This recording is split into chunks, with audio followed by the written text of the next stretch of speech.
All right, let's get started. So first of all, I'd like to say that we're really excited to be working with CFLA. I think the REST report combined with that audit provided by CFLA is outstanding and just gives you guys more tools that you didn't have before. We're going to be going over the REST report, what the REST report is, how to use it in conjunction with the CFLA audit, as well as answering any questions that you guys have throughout. Please put the questions in the box, in the question box, and we will make sure that we'll get them answered along the way. First, let's go ahead and start with the REST report and go over exactly what the REST report is. You guys should already know what the audit is, I already assume, so I shouldn't have to do too much on that. We'll talk about, the value of the REST report, when to use it, when not to use it, and making sure that you understand how to present it to your client. A lot of people think, oh my gosh, it's 50 pages. Do I have to send that into the bank, or do I have to send it into the, the homeowner? And is it going to overwhelm them? Absolutely not. So we'll make it real simple, easy for you to understand moving forward. So using the REST report in your daily routine and what it includes. The REST report currently is a 36 to 50 page report generated using specific information about your client, property, and their mortgage. It also runs the most up-to-date NPV analytics at this time. It's currently working on the HAMP, FHA, FlexMod, rate term, term rate, jumbo, and short sale products. It's giving you the accurate depiction of property value via 11 AVMs. We'll go over that a little bit more in detail.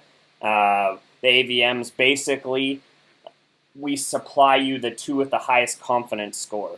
So in other words, we'll reach out to 11 of them. Whichever ones have the two highest confidence score are returned back to you in the way of a hyperlink that you can click on via the REST report itself, and you'll be able to pull up that AVM.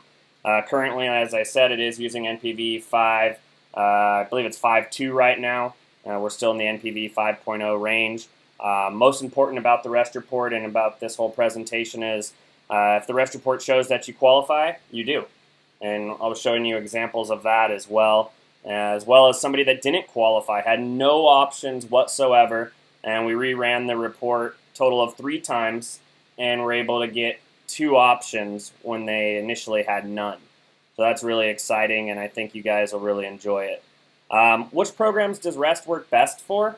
That's a question we get quite a bit. I mean, it really works for the Tier 1, Tier 2 standard, the PRA DOJ for Tier 2, FHA, HAMP Tier 2 expanded eligibility. Really doesn't have a one that it works best for. Anytime you can show that the investor stands to make more money by modification, they typically go ahead and modify the loan. They being the servicer, because the servicer must do what's in the best interest of the investor. And really, up until the REST report and these audits, there was really no way to hold their feet to the fire, if you will. Now I think, based on the experience that I have and some of the results, that they're really kind of forced to modify these loans, and the number of them coming in with audits and REST reports is very slim comparatively with the ones that do not. So they can kind of go after those guys and mistreat them and do whatever they want to do. The ones with the REST reports and the audits, and now the REST report and audit, I think are going to see favorable results each and every time. Starting February 1st, 2013, they started the DTI range for HAMP Tier 2. They expanded it from the 10% at the low end to 55% on the high end. It's the expanded acceptable DTI range. Some servicers are using this. If you want to know which ones, you can email kevin@restreport.com. So I think jumbo loans are something that I really like, and I like to pay attention to because it is with the in-house or the FlexMod, as we call it, which will be your term rate or rate term, meaning do they first start by extending the term and then reducing the interest rate, or conversely, do they reduce the interest rate and then extend the term? We've seen several results with the REST report in jumbo loans, including somebody that had a $2.9 million mortgage, 9.25% interest rate, and some $24,000 payment. And it went down to $8,500, which is exactly what the REST report suggested, gave them a 2% for a year. Now, that's not going to happen on every case, of course, but you'll be able to find that on the REST report website in the REST results section. That video, I think, should be used by each and every one of you anyway, so that you can, be able to demonstrate more expertise and knowledge. Anytime that you can show results or testimonials, as you guys know, there's nothing better than a testimonial or getting results. We've talked a little bit about the traditional or in-house rate and term rate, investor-specific overrides. You're able to actually override a program. So say you're working with Wells Fargo, and we all know Wells Fargo, sorry if Wells Fargo is on the call, but Wells Fargo typically tries to be the hard one of the group, the hard-nosed one we'll use. And they like to say, oh, well, we only go down to 3%, and we only extend the term out to 360 months. Okay, that's fine. So you can go into the investor service or override section. You'll be able to apply that 3% interest rate, and you're going to be able to apply the term extension cap at 360 months, rerun the analysis based on that, present them that it still passes the NPV, and then they'll have to modify that loan. And in conjunction with the audit, of course, it's just more power. You're able to show that not only do they qualify for a modification, but the investor stands to make more, and that they have violations on the loan. I think it just all adds up in favor of you guys getting the results for the homeowner, which is what we care about at the end of the day, right? Let's talk about HAFA and standard short sale for a second. The HAFA short sale as well as the standard short sale are included. It shows exactly what the commissions shouldn't be more than or less than, and what the broom swept condition fee should be, etc., etc. We have a lot of people that do use it for short sales, but more so, I think, to provide it to the homeowner. Because if you can show the homeowner that they really had no options, and say you're doing short sales and show them that there really is no mod options, but there is short sale, well, it kind of makes that decision easy. And conversely to that, maybe they want a short sale, but you show them there's really no option for short sale, and modification's the only route, or maybe getting that audit and seeing which way they can go. At least providing them all options that are available to them at that given time. So we're going to go into which file should you run a rest report on. This is kind of touchy because a lot of people want to make all the money they can, and I understand that. And, in some cases we have a firm that literally runs reports for people even though they don't qualify, and they know it based on the initial numbers. And that's because the homeowner just wants to know whether they do or don't qualify so they can move on, and they kind of need that irrefutable proof, which the rest report's able to deliver. And, if you run an audit in conjunction with that and it shows no violations and they really don't qualify, maybe they should just move on. Maybe you can help them in another way. Maybe they need to get more income, another renter, however it may be. It's a situation that nobody likes to tell a homeowner, but they're out there, and there's quite a few that just flat out will never qualify. So which ones do we try to stay 100% away from? Working with an audit and a rest report, you're going to see the clients are current with an abundance of equity.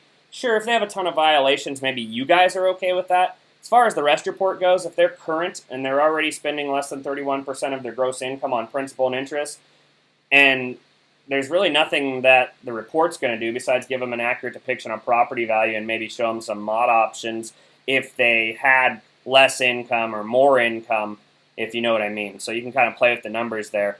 But the ones we really steer away from are the clients that want a free home.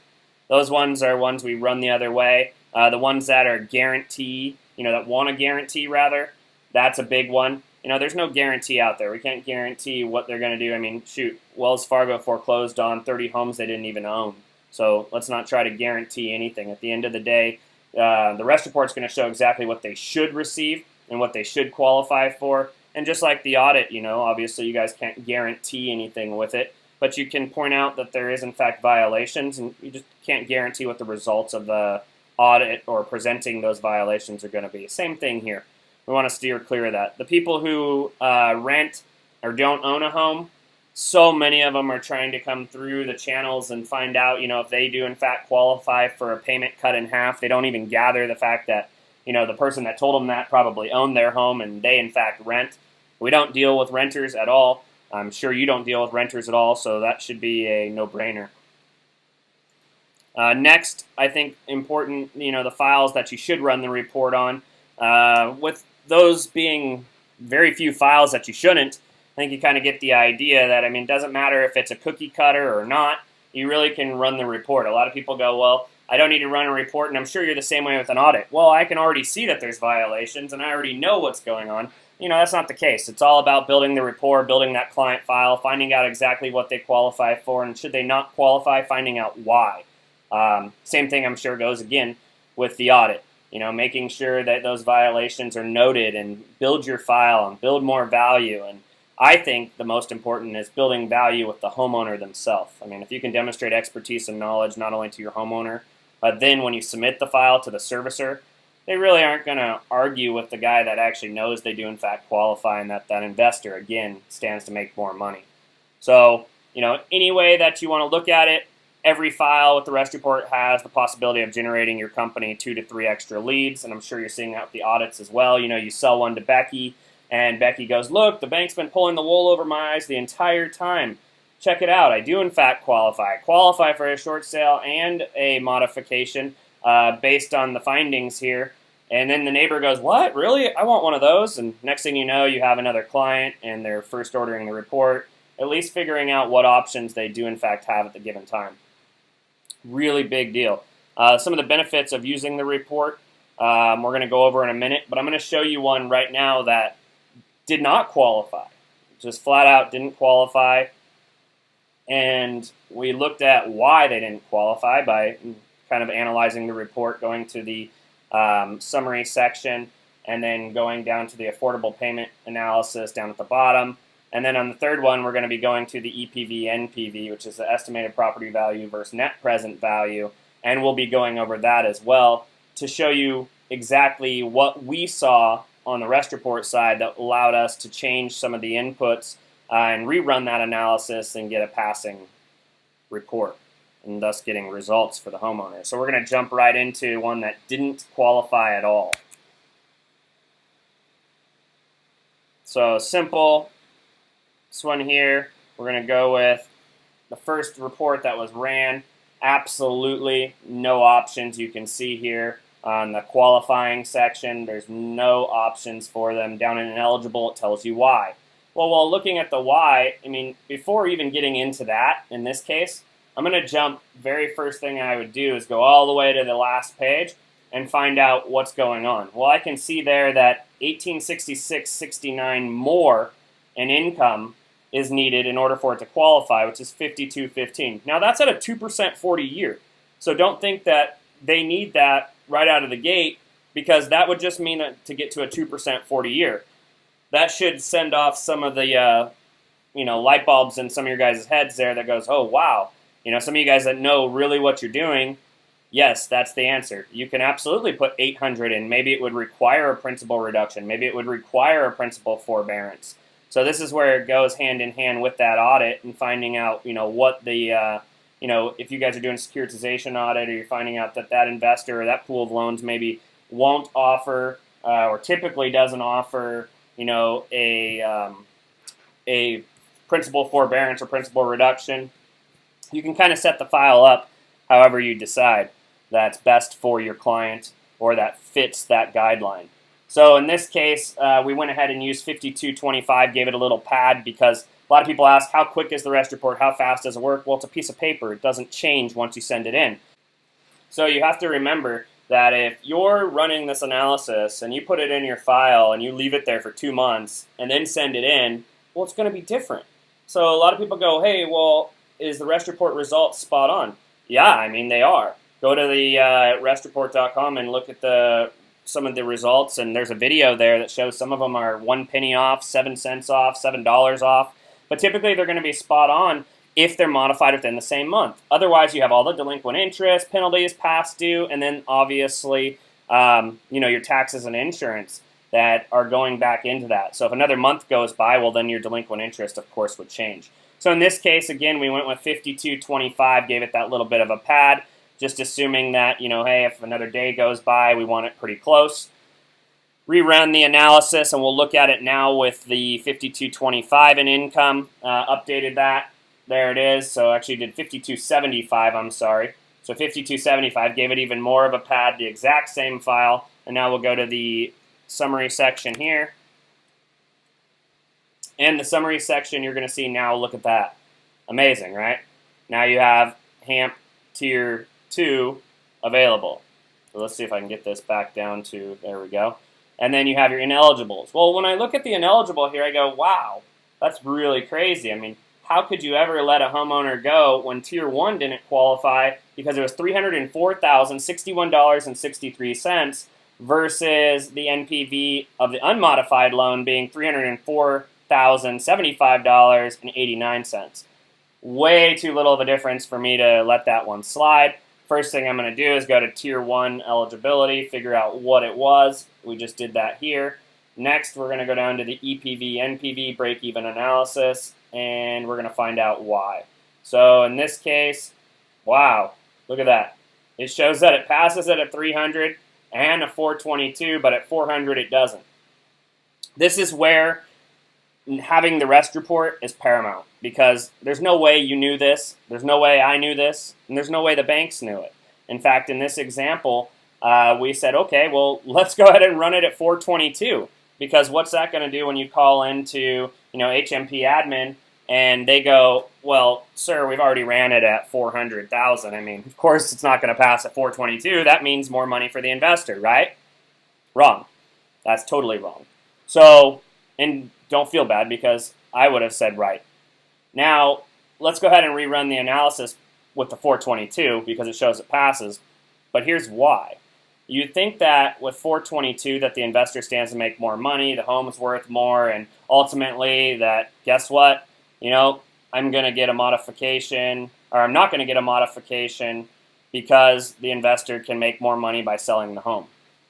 Well, there's a lot more that goes into it. There's 60 plus borrower-specific inputs. It's a 65-page algorithm. So when you're actually looking at like a little piece of the code or anything like that, it really kind of shows you what's going on here. I mean, I'm not going to go into detail at all with it, but I will show you that that's a snippet of the code right here. So some of the formula, we didn't decide to go into this for you guys, but we will later on. I mean, the truth is the rest report gives you recursive analytics. It's going to show exactly why someone doesn't qualify. The bank sees pass, fail, yes or no. That's all they care about, yes or no. They won't know if it's by $7, $6, or 70 cents. You guys will. So we went ahead and reran this analysis with 422. Now, before I tell you and show you the results of it, let's go ahead and show you that it is in fact reran with 422. So the property value was increased. And now let's go look at the results. There we go. Hopefully you see that a little bit better. So now look, wow, we got HAMP Tier 1 and Tier 2. Before we had no options, none. This homeowner would have had nothing they could have done besides maybe get an audit, show them some violations, put them on the back burner, see how long that takes, and probably get them results later on as well. But now you know. Now you know right away that they have a HAMP Tier 1 and Tier 2, and they do in fact qualify. Now the reason they qualify at 422 is because if you go to the foreclosure section now, and this is a really rad section in the report, it's going to look at the probability for re-default and curing. Well, the probability of you staying in your home when it's closer to market value, let's say that the home was worth, let's say that the loan was, $420,000, or let's say that the loan was $400,000 and the property is worth $422. Well, what's the likelihood you're going to stay there versus if the loan was $400,000 and the property was worth $350,000, right? So the probability for default and cure is what was being looked at. So here in the foreclosure analysis section, you can see the estimated probability of the loan not being modified and curing was now 15.36%. The probability of it going to foreclosure is 84.64. So this homeowner is likely to stay there, and that's why it passed. So even with a higher value. Now, when we called HMP admin fought us all the way, said, sir, we've already ran it at $400,000. Said, okay, well, do us a favor then. Go ahead and rerun it at 422. We don't care. 2 weeks later, got the modification. Lo and behold, no call, no nothing, just like never happened, because I'm sure they were as blown away as we were when we ran the analysis. So there's a lot going on in there, not just, oh, the home's worth more, the home has negative equity or is positive equity and is not going to get modified. There's a lot more to look at there. So again, we went from 0 options to HAMP Tier 1 and Tier 2 standard. And now the benefits of using the REST report. So obviously you just saw a major benefit. Some of the key points that the licensees today are realizing is noticeable reduction in turn times after submission when using the submission instructions that are provided, getting an accurate depiction of property value, again, building huge amount of rapport and confidence with your client. Quick question that came up was how easy is it to gather those NPV inputs? That's a really good question, and I'm going to show you that really quick before we go too far. Simple. So you guys should generally, or I'd say 85% of the firms that we talk to are already making a call to the bank and kind of finding out, what the status of their client's file is. Is it in foreclosure? Do they have a sale date? Well, this generally is gathered from standard customer service. Simple call, 5 to 7 minutes. Go down the list. Delinquent fees, delinquent interest, servicer name, you already know by calling them. Mortgage type, mortgage product, is it conventional, is it fixed, is it an ARM? If it's an ARM, does it have a next rate reset date, a note reset date, LTV at purchase, real simple. What was the original appraisal amount at purchase? What was the first loan? You'll be able to figure out, if it's an 80-20, if it's a 90-10, 100% financing. Whatever it is, you can typically go straight down this list, gather all these NPV inputs, and now you can run the analysis. The ones that are really important, obviously, are delinquent fees and delinquent interest. I think that's one of the ones that I care most about because it changes things dramatically, right? So many homeowners go, oh, well, I'm only 3 months past due, and their payment's $3,000. You go, okay, well, it's $9,000. What's their taxes and insurance? Maybe it's $11,500, and you find out that they're really 11 months past due, and it really changes things. Okay, so a lot of people, when I say they've been able to build a huge amount of rapport and confidence with the client, we've actually had licensees downsell with the report, meaning that they offer them their full service. Maybe it's $3,000, $5,000, whatever it may be, and they go, oh, no way. Especially if you're calling them, cold calling, or I don't care if you have warm leads. Spending $3,000 to $4,000 at this time, in this day and age, with all the scammers out there, and all the words being against audit and everything else, this is something that you should really pay attention to. We've had licensees say that they go, okay, well, hey, why don't you do this? Why don't we find out first if you even qualify? And if you do, then you can decide which way to go. But either way, I'm going to point you in the right direction. Let's at least make a call to the bank. Let's gather these inputs, and then I'll give you a thumbs up or thumbs down on how to proceed. Either way, again, pointing you in the right direction. Now, what that's done for one of our licensees several times that uses it as a downsell, he also includes it in his full service, but he'll go, well, $3,000 includes the REST report of $995 value. We include that absolutely free. And they go, well, I don't need that, or I don't need the service, or I just want the report. Okay, fine. Sure, let's get the report. And then once you have the report in front of them, and it's 50 some odd pages, and you have the ability to go over that with them, it really gives you that additional justification of the cost of services provided by your firm. In California, big time. But imagine being able to explain a 50-page report. In this case, the guy goes, wow. He was just baffled by the amount of knowledge that came out of the firm's mouth and said, you know what, guys? You guys are obviously the experts. I'm going to go ahead and use the report. Do you mind if I just pay the difference and go ahead and do the full service with you? Clearly, you guys know what you're doing. Sure, you get the same thing with the audits, but it's awesome, right? I mean, anytime you can demonstrate that expertise and knowledge, it's really nice. And again, I think the most important thing for the REST report side by itself is finding out exactly what your client qualifies for, and should they not qualify, knowing why before ever sending anything in at all. You're able to run multiple scenarios. So in an effort to get the best possible results for the client as well as the investor at no additional charge, you can run 5 times, I believe, is what CFLA is set up for. So that's awesome. You guys can do that. Literally, if you need to run more than 3, there's an issue, because imagine being able to take the hardest test of your life, keeping the roof above your head, right, to the homeowner. Well, do you feel that if you got an F on it and it printed out the answer key, I feel sure you're going to be able to pass that second time. It's kind of funny, everyone chuckles at it, but it's true, man. I mean, the REST report's kind of like the answer key. Now you have the answers, go ahead and rerun it and see where you're at. Sure, if you want to get more favorable results, maybe you want to rerun it a 3rd time or a 4th time. But typically 2 or 3 times is what we see. So we figure 5 is above and beyond. And your AVM is good for 90 days, so that's good as well. One of the big things on the CFLA side that I think is important to note is maybe you guys are showing that they do in fact have violations in the loan, or you're doing the securitization side, whatever it may be. Maybe that homeowner has already lost their house. A lot of people go, well, does a rest report help for that? Absolutely. In fact, I think it's one of the best ways to go in conjunction with this audit, because you're able to show exactly what that homeowner may or may not have qualified at the time they were denied. I don't care if it was 6 months back, 3 months back, 10 days back, could be a year back. You're able to go into the rest report system and go into the PMMS override, and you can put in the PMMS rate from that time, rerun the analysis, and show that at the given time your client did in fact qualify and it was a wrongful denial. That's huge. That's huge. It's been used several times in court. Obviously, it's always settled outside of court because they wouldn't want any documentation of that. We wish it would just go all the way through and they'd fight it, but they never do. Wells Fargo was the last 3, and every time it's come out with the results and the findings of the report. We had a question that was, if the rest report shows it qualifies, and you send it into the courts and the courts are then challenging it. Well, that's not the case. That's not how it works, right? Because they have to first prove that it's inaccurate. So they would actually have to prove, and the servicer would have to get up there and prove why it's wrong. And they're not going to be able to do that.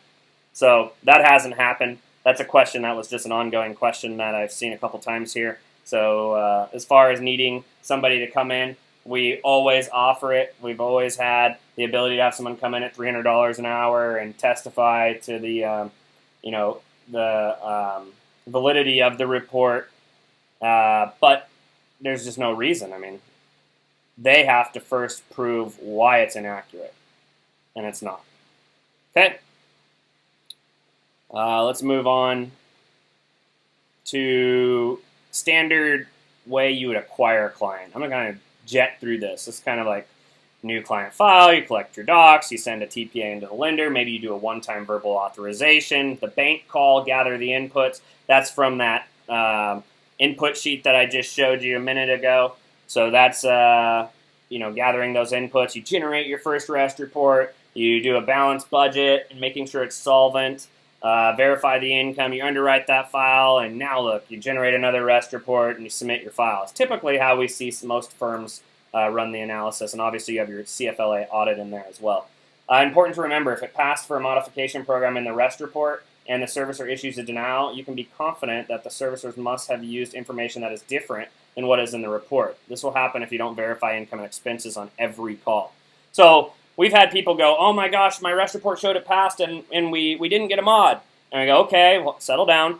First thing we're going to do is call just normal, like you're calling in to check the status of the file. You're going to verify the income and the expenses. Guess what? 9 times out of 10, those are different than what was submitted in on the rest report because the little gnome comes in the middle of the night and changes them. I don't know the real reason, but I see it all the time. And I've had so many firms write me emails, thank me, and say that literally has saved them weeks and weeks and weeks, of time, because now when they're checking that, they're finding out that the expenses and the income midway through are in fact changing. So guys, just make sure you verify income and expenses if you're doing a modification for your client.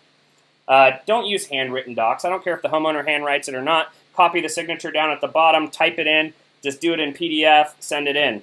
And some of these people can't read. Some of these people are foreign as can be. Some of them were Walmart turndowns, and I'm not kidding. A lot of them were hired as Walmart turndowns.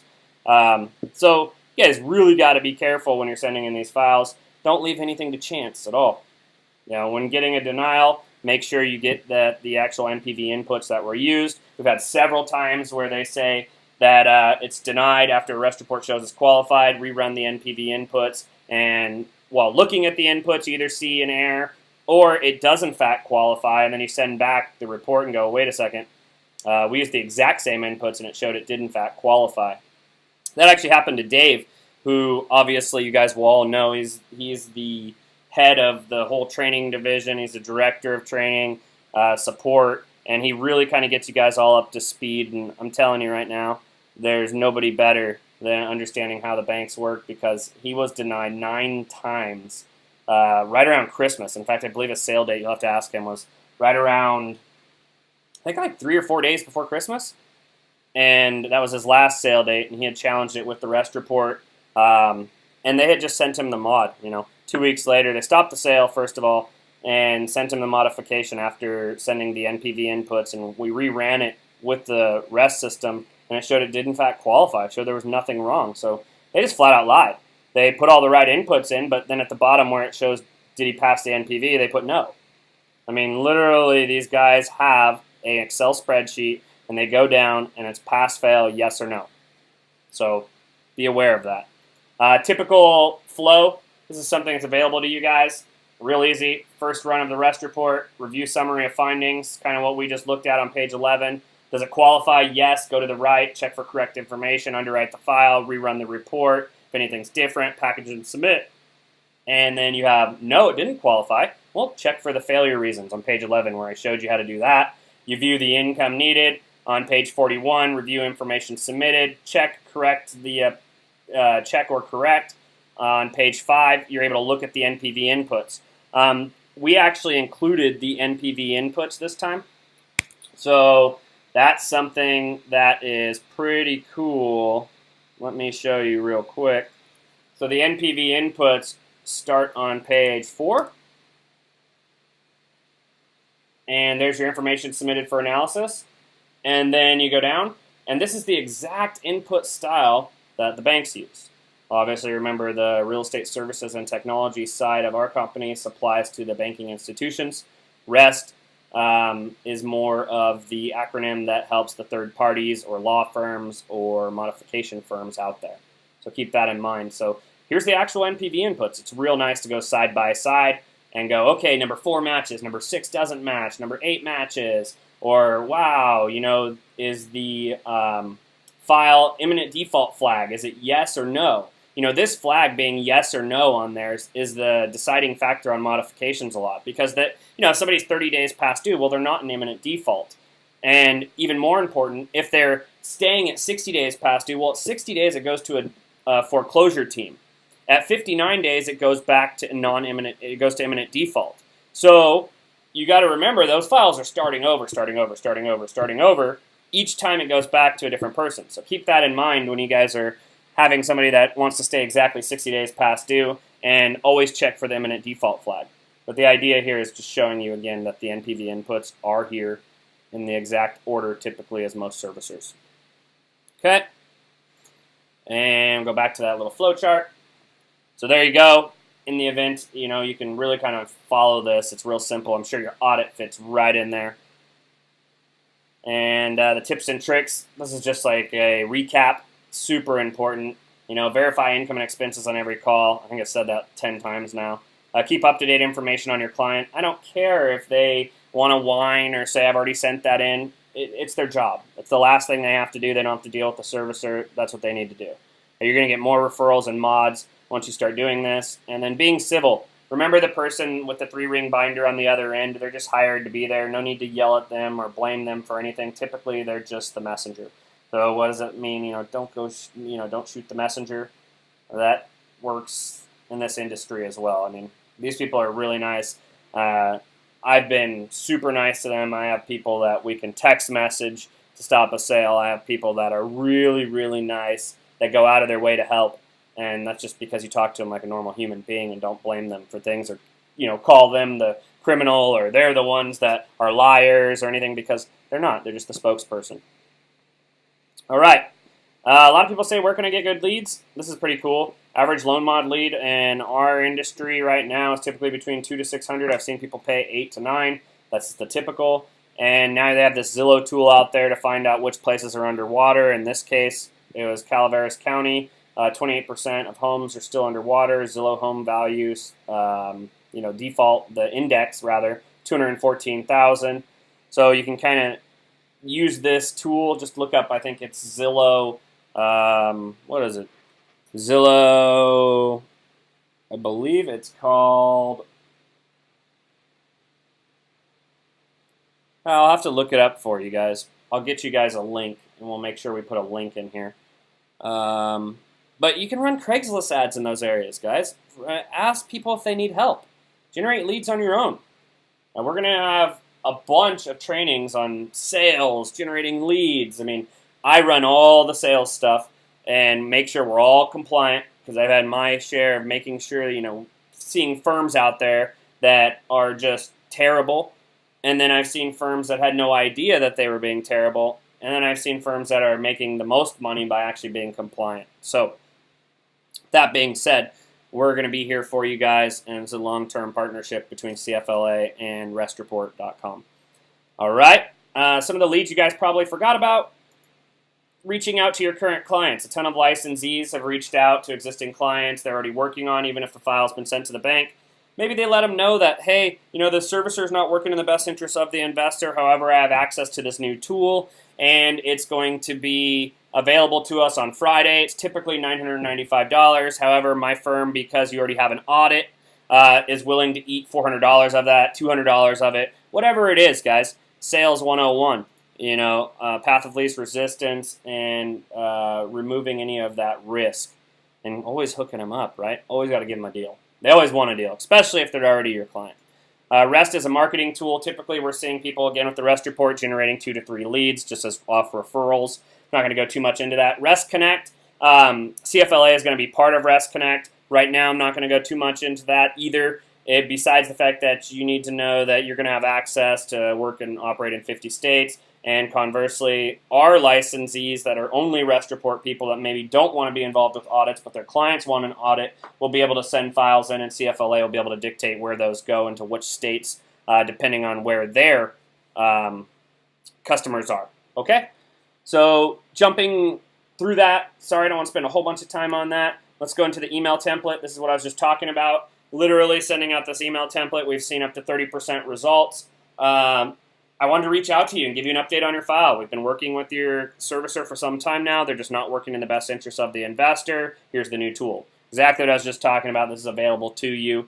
And here's an example of how it's worked for some of the licensees that have been using it. Say you have 100 clients you totally forgot about. Obviously, you're spending money keeping them going, keeping them updated. And now you have a new tool that can build rapport and also generate you some revenue. Let's say the Rest Report was $795. Guys, you have 100 clients. Real easy, right? $23,850 if you had 30 reports sold. Maybe you have 400 clients. Maybe you're one of the bigger firms. And, that's an extra almost $100,000. And then you have the guys out there that are the monster firms with all the marketing, and they have 1,000 clients, and maybe they get 300 people that respond. These are people you forgot about. These are people that you're paying to still communicate with, and there's an extra $238,000, which it's a lot of money. It's a lot of money. Typically, how the Rest is being sold, the Rest Report is being sold, is something that a lot of people are asking. So common ways, typically with every file, we're seeing a lot of licensees just include it at no additional charge. Maybe they've increased their price as a whole. So say you guys are doing it at $25.95. Well, maybe you increase it to $29.95. If you're selling anything at a whole number, 2,000, 3,000, 4,000, 5,000, I can give you tons of data and tons of examples where you do in fact make more sales even with a higher price. Something selling at $2,500, I will battle anybody and sell it at $29.95 and sell more, because $2,500 sounds like a junk fee. It sounds made up. Same with $3,000, I'll sell way more at $33.95 just because it's realistic and it's not just $3,000 flat fee. So keep that in mind. But most are increasing their price as a whole, and then including that report of $9.95 value absolutely free, especially if they have a payment breakdown and say they're $35.95 and their first payment is $1,100. It's almost like they're getting the Rest Report for free, that $1,000 item, and they're really only paying $195 to get started. Several ways to sell it. We're going to go into a ton of them. We already have a bunch of videos on how to sell the report, but maybe CFLA wants to go more in detail into that. I know that they were working with some of our guys on selling it, so I think they might be providing you something as well. The goal is simply to have increased turn times, additional revenue, and provide a tangible product to your client.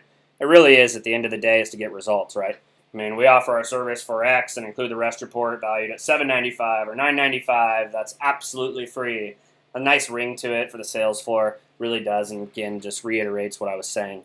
Your intro into selling it, we're kind of blowing through this side of it because I think this needs an entire webinar on selling the report. What I'm going to do is take 5 to 7 minutes of your time, do a quick income and property analysis, find out if the rest report or an audit will even be a benefit to you. What I'm going to do is gather some inputs from you. We're going to look up a property value. We're going to find out, if this is a benefit. If not, either way, I'm going to point you in the right direction. I'll give you a thumbs up or thumbs down on how to proceed. Sound good? They're always going to say yes. And again, you're taking away the risk. So a lot of people are forgetting the phone number. I mean, guys, if you're talking to somebody, you get disconnected and they sound like a great client. What's the best phone number for you? Great. And what's your cell phone? Because they never give you your cell phone first. They always think you're going to be one of those guys. But if you just say, and great, what's your cell? They'll either go, oh, that is my cell, or they'll just start spitting it out. Same thing goes when you're working with the servicer and you ask who the investor is. If you're going through the list of items on that PDF and you just go right through and go, and who did you say the investor was? Next thing you know, they're spitting out the investor, even though they say they're not supposed to. 9 times out of 10, we get it. And what's your email address? Really important. That's kind of an intro into one of the scripts that we have. There's like 5 or 10 scripts, I believe, that are within the members area you guys can look at. Selling the rest report. Using the power of suggestion. Hey, because you're 11 months past due, I'd recommend the report, or I wouldn't move forward without an audit, or I wouldn't move forward without this rest report. Being the fact that you haven't paid your mortgage and you're $32,000 past due, $995, $2195 is a drop in a bucket. It's going to tell us exactly where you stand and why. If you don't qualify, it's going to tell us why. Because you have Fannie Mae or because you have Freddie Mac, using something that's borrower specific to sell that report, making them feel special about it. And, because you have Fannie Mae, they've been very receptive to the report. Because you have Fannie Mae, I would absolutely move forward with the audit and the rest report because it's going to tell you exactly what you qualify for. And Fannie Mae has been very receptive to our audits, and they know that the Bloomberg audit is a serious thing. However, you guys want to mix it in there. Make sure it's valid, it's all accurate, make sure you're not making anything up. There's plenty of stats out there. We have plenty of real testimonials, plenty of real help being given out there. So anytime you guys need any of that, I'm sure you guys have testimonials, and I'm sure we can supply you plenty as well. After the first 60 days, you'll have your own, right? So, because you were previously denied, I wouldn't move forward without the report or an audit. Because you were denied already, it's kind of like a one-time shot. Now we're going at it again. Let's make sure we have all of our ducks in a row. If the report's not going to benefit you, either way, I'm going to still point you in the right direction. That's a big one. And then remember, let's go over some of the FAQ from this webinar. Some of the questions were, how quick is the turn time to run a rest report? The rest report on average will be done within 35, 45 seconds. However, it all depends on how long it takes for it to go out there and get the AVM. That's really the gist of it. And it really is that simple. Do we have an AVM only price? Not right now. If it made sense and there was enough volume, we'd absolutely look at it. Does the NPV show what the investor gets? It's going to show you on the summary page exactly what the investor gets. So you're going to see what the investor gets for each program on the summary page, NPV with mod and without mod. And so I can actually show you right here on this. You can see, well, let's go to one that actually qualifies. So you can see that the NPV mod, NPV no mod, NPV no mod, default. This is all the section here. You can read all about it in the foreclosure analysis section as well. So yes, the summary page will show you what the investor would get with mod versus no mod per program. Is the pricing different if I already have an audit? CFLA has set up special pricing for you. Contact them direct. Remember, guys, this thing's more than just a report. It's a lifestyle. And while we're working with CFLA, I think you're going to see a huge benefit. And I know the two together are just it's a serious weapon against these banks, and it's a tool that's going to allow the homeowners to kind of remove that blindfold, if you will. I know we kind of make a joke around here. It's like the modification industry and everything as a whole is kind of like that game Pin the Tail on the Donkey, right? I mean, you have a blindfold on and you're all spun around.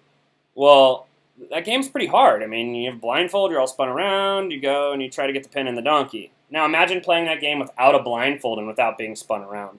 That's how we like to look at the rest report, and I'm sure the audit as well, is removing that blindfold and being able to walk directly up and put that pin right in the donkey. So There you go. Pin the tail on the donkey. It's a good example. We have a lot of those little slogans. If you can make someone laugh, you have a sale. And future webinars, we're going to do with CFLA. We'll kind of partner up with them. Some of the underwriting guidelines, sales and compliance, submission packages, escalating your file. If you're having issues with your CRM, we can help you with that too. We're partnering up with somebody that's doing a CRM, that has a CRM rather, that's really good. The webinar is recorded. See CFLA for it. Any more on the REST report, you can check it out at www.restreport.com. All right, guys, I'm Charlie. Thanks for your time, and any other questions that you guys have, feel free to reach out to us through the CFLA channels, or you can reach out to us through the support team that's actually training you guys, and they'll be able to get to somebody that has the answer to your question. All right, take care. Bye-bye.